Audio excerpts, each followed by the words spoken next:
Welcome everyone, I'm Tamás Cserteg, a mechatronics engineer from Staki, Hungary. In this lightning talk, I will introduce you the RANSAC.jl package that implements the Efficient RANSAC algorithm published by Stambel et al. In 2007. On this slide, you can see the agenda, and I would like to point out that every material for the talk is available at my GitHub repository.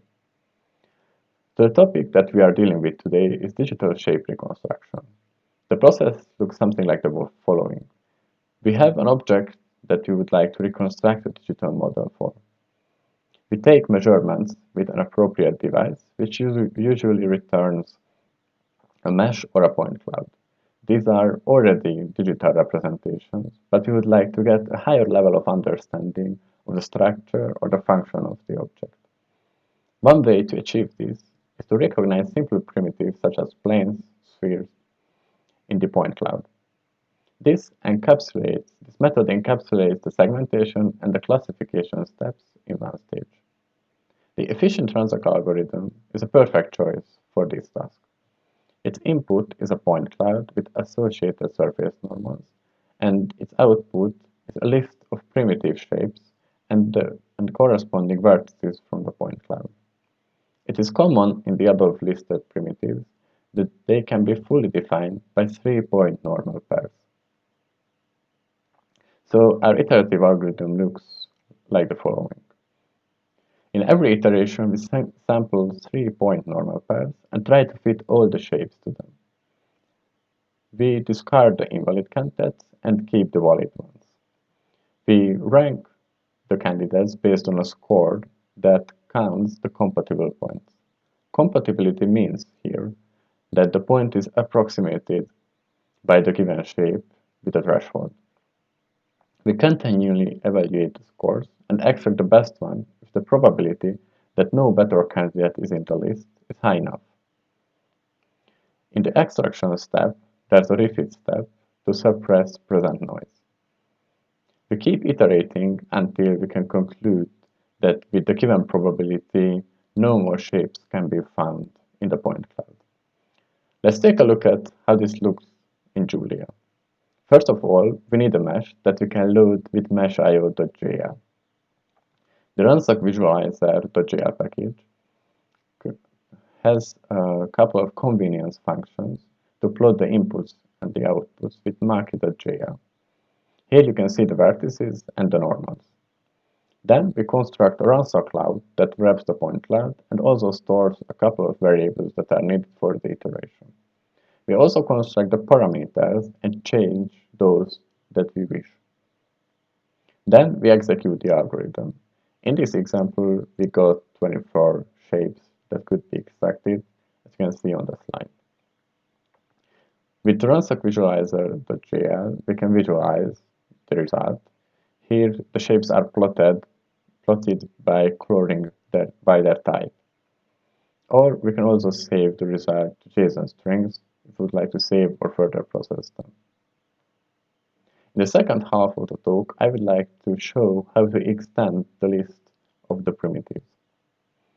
Basically, it's only defining a new type and the above listed 3 functions, which of course map to the stages of the iteration.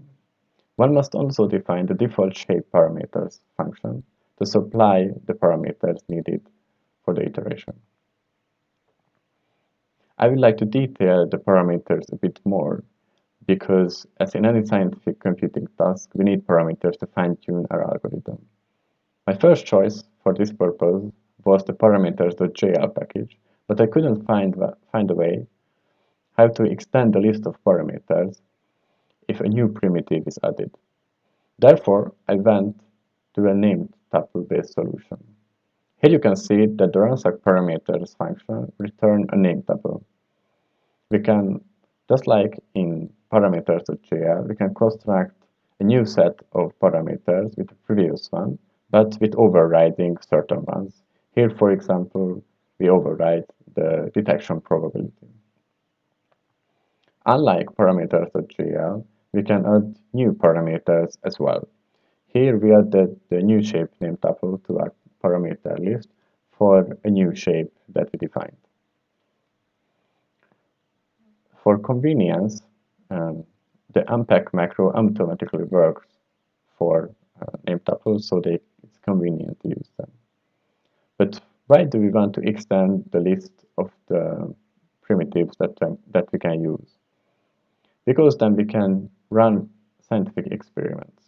For example, in my master thesis, I tried if we could use translational primitives because they are widely used in computer-aided design. The entire code wouldn't fit to the slides, but I can show some of my results. For an example, here's an object whose outer surface is defined by an extruded contour line. If we apply the algorithm without the translational primitive, we couldn't recognize part of the object that is in front of us. It's a wave-like shape. But using the translational primitive, the entire object can be described. So my future plans for the package is to implement the torus primitive, which I haven't done yet, and a proper API is needed for the RANSAC visualizer.jl package. I need to make a couple of performance-related changes, including multi-threading, if I can get it to working. And I would also like to investigate further RANSAC variants if they can be incorporated into the package. To conclude, the Efficient RANSAC algorithm is an easy tool to recognize simple primitives in 3D point clouds. The RANSAC.jl package is a flexible tool for production and research as well, and it's written in pure Julia. Thank you for your attention.